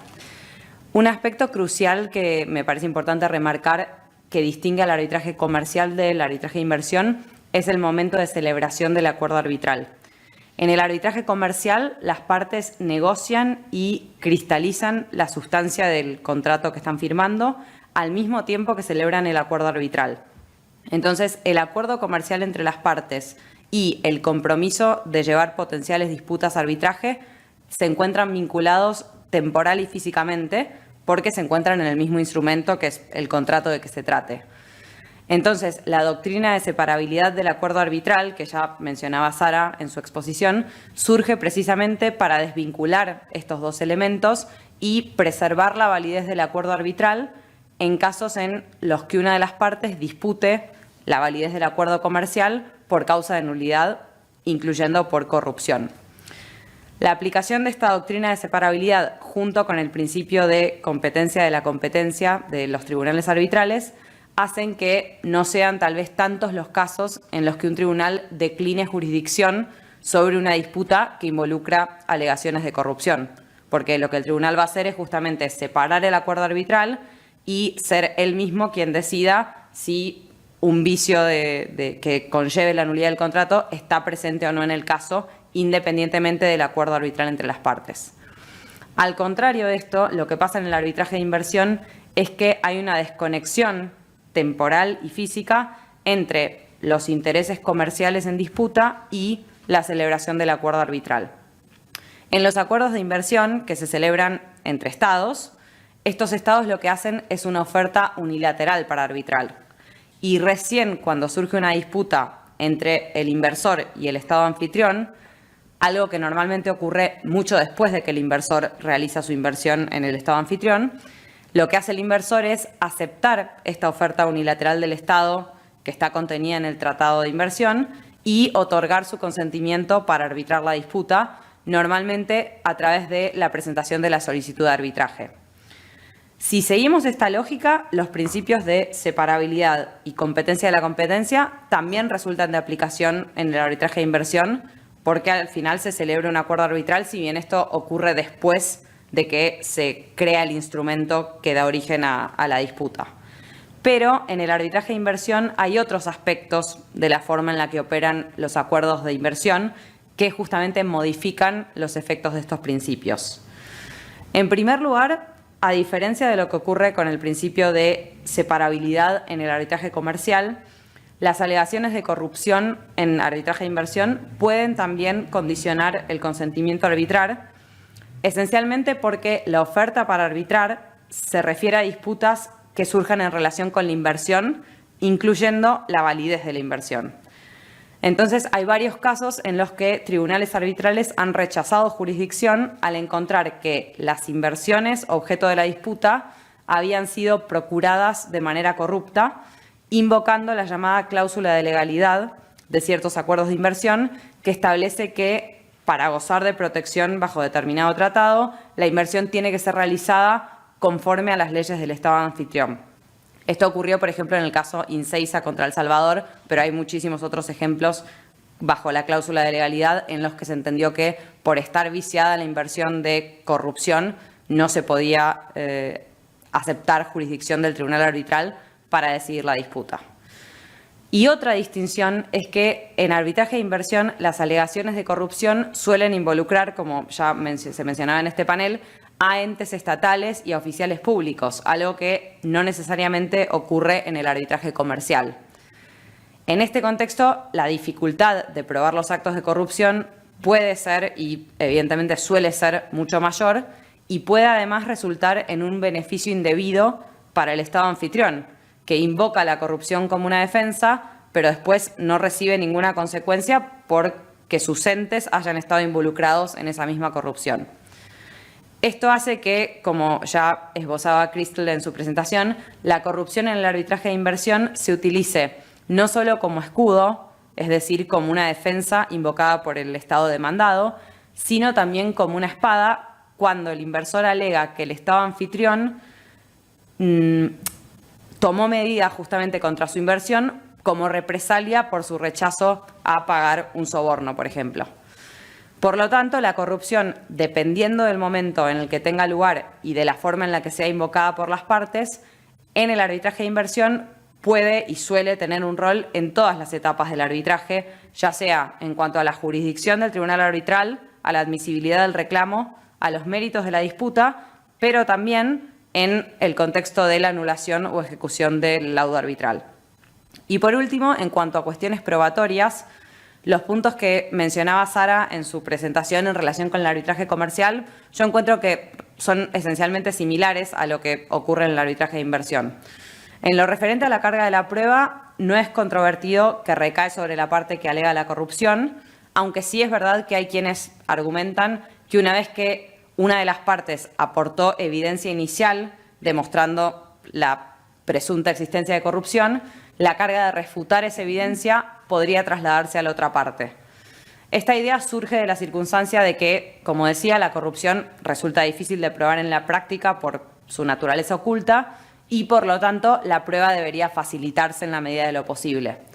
Pero a este respecto entran en juego los indicios o red flags que también mencionaba Sara en su presentación y que ya vamos a ver un poco más adelante con algunos ejemplos. Y en cuanto al estándar de prueba, hay tribunales arbitrales que adoptaron un estándar más elevado de lo normal para establecer la corrupción, teniendo en cuenta la gravedad de las consecuencias de constatar que existe corrupción en un caso. Utilizando la terminología del common law, este estándar más alto que se ha aplicado en algunos casos, que ya vamos a ver también un poco más adelante, es el de evidencia clara y convincente, que es el estándar más exigente en procedimientos civiles. Pero también hay otros tribunales que han aplicado estándares normales en reclamos civiles, lo que se llama los estándares de certeza razonable o de balance de probabilidades. Y estos tribunales justificaron su elección por la necesidad de no impedir el establecimiento de la corrupción como hecho que inherentemente es difícil de probar. Pero, de nuevo, yo encuentro que la relevancia de este debate sobre el estándar de prueba también disminuye si se recurre a los llamados red flags.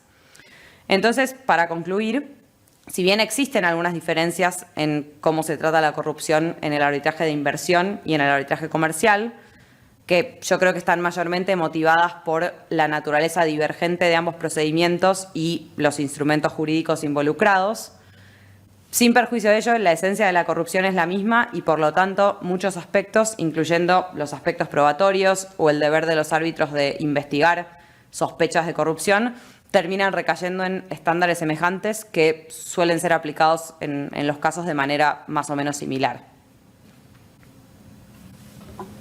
Bueno, gracias por la completa información, pero vamos a pasar a los casos en concreto, que siempre son más ilustrativos, y así vemos cómo se manejan esos estándares de corrupción que veníamos conversando. Claro, yo en ese sentido elegí dos casos para mostrar este tema del estándar de prueba más elevado o más bajo, y un caso que trata particularmente sobre los red flags, que es un caso emblemático en arbitraje de inversión en este sentido. En cuanto al estándar de prueba, los dos casos que elegí, hay muchísimos, pero para ejemplificar un poco lo que venía diciendo, está el caso SIAC contra Egipto y el caso Churchill Mining contra Indonesia. En el caso de SIAC contra Egipto, Egipto planteó que los documentos que había usado el inversor para probar su nacionalidad habían sido obtenidos de manera fraudulenta. Y cuando el tribunal fue puesto a decidir sobre el estándar de prueba aplicable a esta cuestión, consideró que había tres opciones: el estándar de balance de probabilidades o preponderancia de la evidencia, el estándar de evidencia clara y convincente y el estándar de prueba de más allá de cualquier duda razonable. El primer estándar, que es el de balance de probabilidades o preponderancia de la evidencia, es el que normalmente se utiliza en el proceso arbitral y en materia civil, mientras que el tercero, que es el estándar de más allá de cualquier duda razonable, es el que se suele utilizar en el ámbito penal. Lo que el tribunal decidió es utilizar el estándar intermedio, que es el estándar de evidencia clara y convincente, porque entendió que, debido a la gravedad de las acusaciones, que en este caso incluían el potencial fraude en la obtención de documentos públicos, esto motivaba que se aplique un estándar más alto que el usual. Pero, por el contrario a esto, hay varios otros tribunales que rechazaron la idea de que acusaciones de corrupción requieran estándares de prueba más elevados. Algunos consideraron que estas acusaciones deben evaluarse manteniendo el mismo estándar de prueba que se utiliza para abordar cualquier otra cuestión controvertida en un caso de inversión.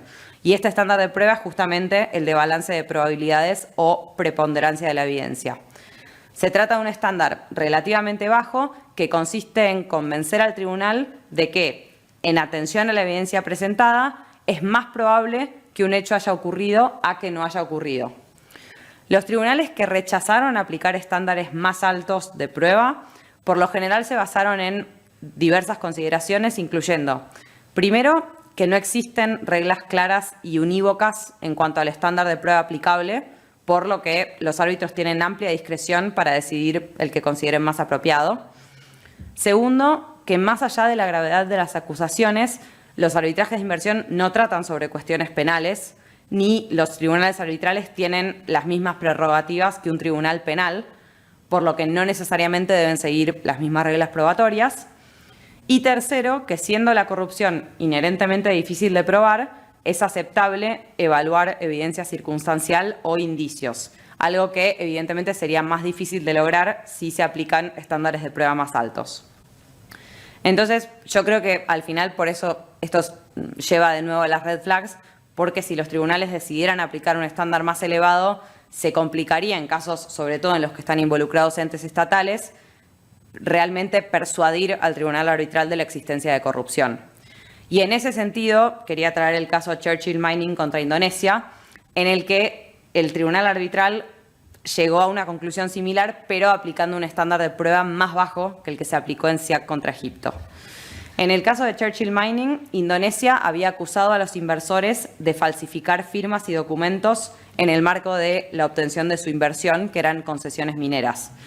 Y al decidir sobre estas acusaciones, el tribunal consideró que no había motivos para apartarse del estándar de balance de probabilidades y remarcó justamente esta diferencia con los estándares penales. Porque a diferencia de lo que sucede en un arbitraje de inversión, en los procedimientos penales los tribunales tienen que probar no solo los hechos invocados, sino también el dolo de la parte acusada. Entonces, el tribunal no consideró en este caso relevante probar quiénes habían sido los autores de las irregularidades, sino solo establecer si la inversión había estado viciada por estas conductas ilegales o no. Y como resultado de la valoración, el tribunal consideró que el reclamo del inversor era inadmisible, justamente porque los inversores habían actuado de manera ilegal al momento de establecer su inversión.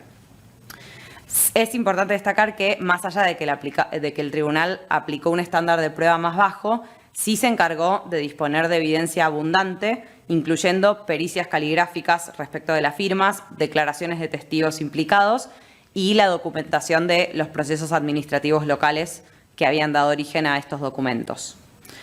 Y por último, el caso que quería traer, que es, como decía, un caso emblemático en cuanto a la utilización de red flags o lo que se llama la técnica de conectar los puntos, es el caso de Metaltech contra Uzbekistán.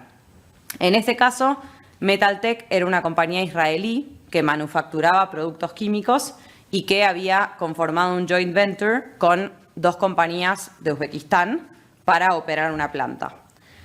En esencia, lo que se dio en el marco del arbitraje iniciado por Metaltech es que la demandada, es decir, Uzbekistán, alegó que el tribunal carecía de jurisdicción para resolver la disputa porque la demandante habría incurrido en actos de corrupción al celebrar contratos de consultoría para efectuar y operar su inversión, en violación de lo que Uzbekistán decía que eran las disposiciones de derecho local aplicable.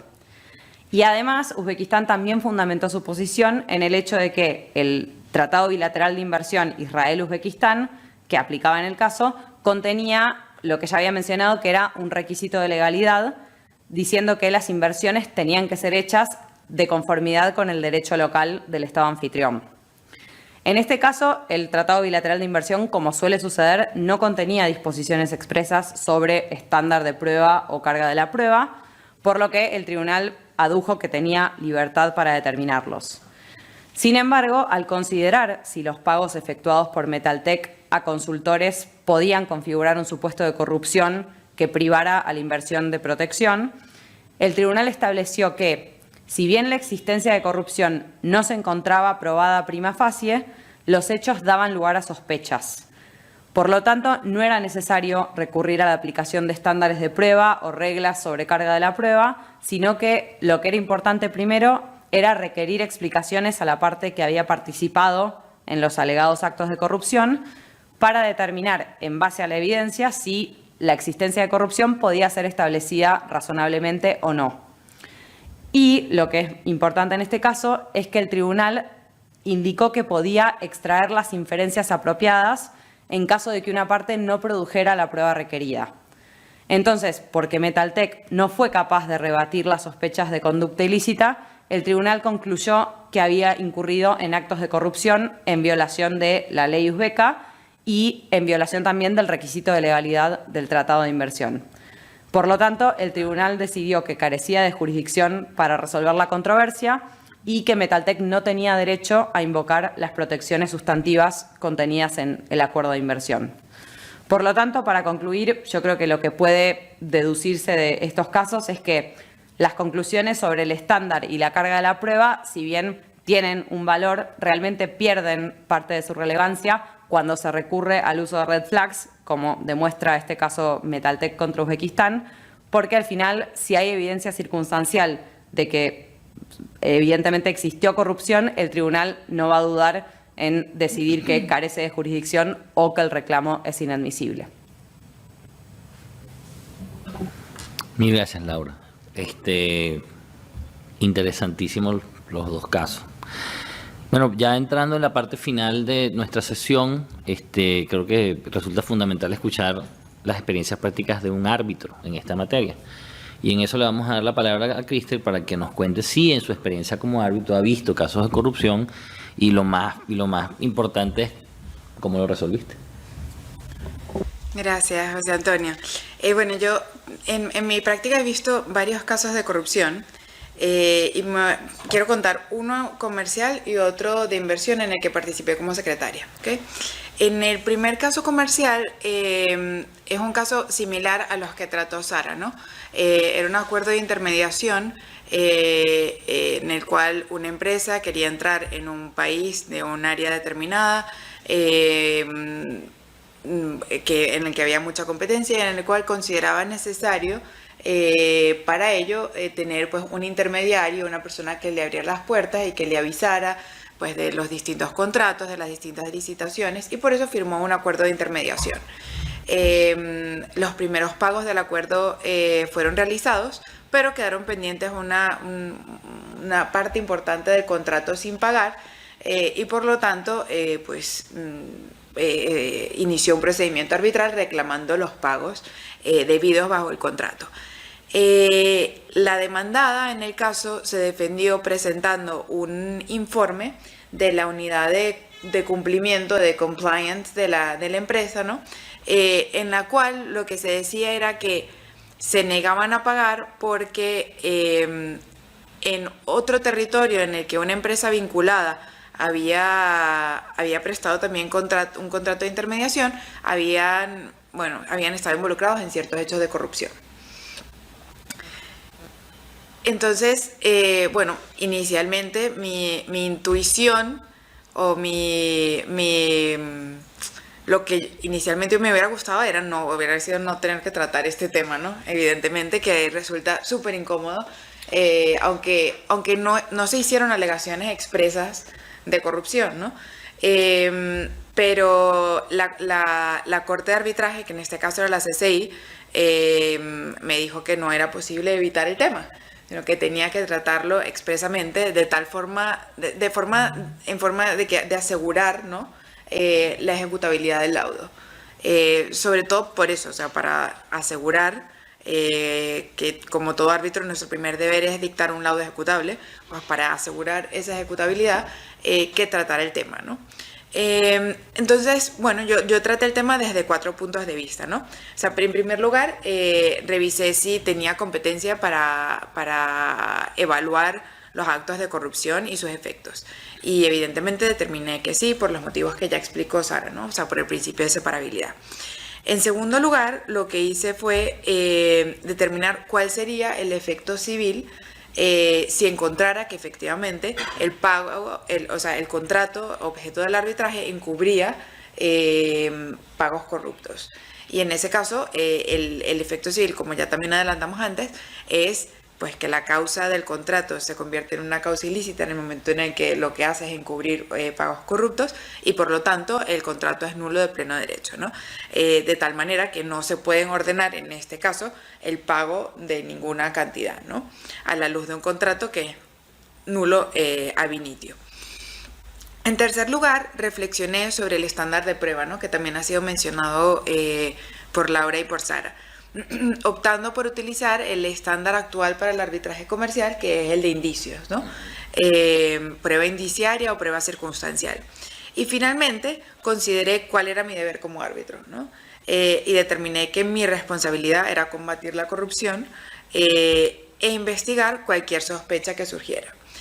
Entonces, bajo estas cuatro premisas, lo que hice fue recurrir a la guía del Instituto de Basel sobre corrupción en el arbitraje y verificar en ese listado exhaustivo que existe en esa guía, ¿no?, qué indicios de corrupción tenía yo en mi caso.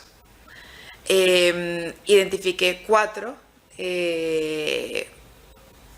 banderitas rojas y las evalué de forma exhaustiva, ¿no? Y me di cuenta que a pesar de que tenía 4 de las 20 y pico que nombran en la guía, realmente no eran suficientes estas 4 banderitas, ¿no?, para poder declarar que efectivamente el contrato encubría un pago corrupto. Como árbitro, yo creo que tenemos que partir de la base de que los contratos de intermediación son contratos perfectamente legales y lícitos, ¿no?, que existen y que facilitan un rol muy importante en el comercio internacional, de tal forma que no me tomé para nada a la ligera, ¿no?, decir, bueno, tengo 4 banderitas, listo, ¿no? Hubo corrupción. Al contrario, o sea, lo que hice fue realmente ver si con esas 4 banderitas eran suficientes o no, y mi determinación fue que no lo eran, ¿no? Pero tengo que decir que es realmente incómodo estar en la posición de tener que decidir esto, ¿no? Y luego, lo que me ayudó a decidir realmente fue un caso en el que participé como secretaria y en el que ya había tenido que lidiar con el tema de la corrupción. Era un caso de inversión en el cual lo que ocurrió fue que el Estado alegaba que el inversor había logrado el cambio en la modificación del contrato que realmente daba lugar al arbitraje, ¿no?, mediante un pago corrupto. En este caso lo que había ocurrido era que de alguna forma difícil de explicar, el inversor tenía una concesión para explotar carbón en un área muy grande, ¿no? Y existía una pequeña franja de tierra de 3 hectáreas que no le había sido otorgada al inversor por el Estado y que pertenecía a 2 particulares. El Estado alegaba que uno de los particulares era en realidad un hombre de paja para un funcionario público. Y a pesar de que el inversor reclamó en numerosas ocasiones al Estado la existencia de esta circunstancia y que solicitó la anulación de eso, que venía básicamente de un error, el Estado no le hizo caso y finalmente se vio abocado a comprar esa franja de tierra por una cantidad exorbitante, ¿no?, varios millones de dólares, para poder realizar la explotación minera que tenía concedida. Entonces el Estado, después de no haber hecho caso a todas las llamadas del inversor, lo que hacía era alegar que la inversión había sido procurada de forma corrupta. El tribunal analizó de forma muy detallada las alegaciones de las partes, se lo tomó extremadamente serio, como todas las alegaciones de corrupción, y realmente con las red flags que tenía, con las banderitas que tenía, lo que dijo fue, mira, estas red flags no conectan de forma conclusiva, ¿no?, los puntos para llegar a la conclusión de que había corrupción. Al contrario, ¿no?, era un caso en el que el inversor realmente había llamado la atención del Estado en numerosas ocasiones sobre esta circunstancia irregular y el Estado pues no había hecho caso al respecto. Con lo cual, gracias a haber participado en este arbitraje como secretaria, realmente pude sentirme más cómoda en el arbitraje comercial a la hora de decidir este tema que sobrevelaba este elefante blanco que teníamos dentro, que era la corrupción. Bueno, el tema definitivamente tiene muchas aristas. Creo que lo que sí debe haber siempre es un deber de exhaustividad absoluto. Creo que el árbitro debe cuidar su función, no solamente preservar que su lado sea bueno y ejecutarlo, sino también preservar su propia persona y su responsabilidad en ese sentido. Si bien no puede él controlar lo que sucedió antes de que el caso llegara a él, definitivamente lo que no puede haber es una actitud pasiva que prácticamente después vayan a decir que es que el árbitro también estaba encubriendo todo este tema de la corrupción. Bueno, a mí no me queda sino agradecerles su tiempo con esta sesión, darle las gracias por la claridad, la exhaustividad y las lecciones aprendidas. Y bueno, en unas próximas oportunidades volverlas a invitar a colaborar con el capítulo venezolano del Club Español e Iberoamericano del Arbitraje, porque ahora somos CIA, y con la Asociación Venezolana de Arbitraje. Mil gracias, y a todos ustedes esperemos que esta sesión haya sido de un gran provecho, y lo bueno de este formato es que la pueden ver cuando ustedes quieran, las veces que quieran. Muchas gracias.